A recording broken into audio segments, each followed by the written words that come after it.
मान के चले जितना बढ़िया हो सके, दूध हो, घी हो, सादा, ये सबसे बढ़िया।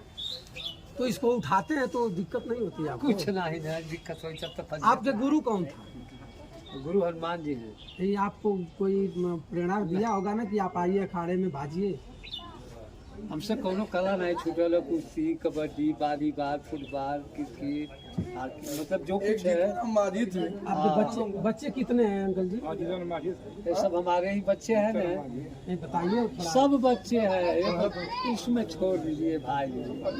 देखिए कुछ कहने में बाहर असमर्थ हैं। बाहर से सुनिए, बाहर से खोजेंगे तो कम से कम 400-800 लड़के मिलेंगे, और जब कहेंगे तब ला दूंगा, चाहे जी। तो जो आपका एक गदा भाजने का प्रतिभा है, किसी को और दिए हैं कि अपने नहीं, आप? दिए हैं, ये बच्चे जो है सब कि एक पाए हैं। दशरथ माझी बिहार के थे जी बच्चे जी सब पाए। और एक हमारे सिद्धर बाबा जी हैं जी। बनारस से। ये जो है कि इनकी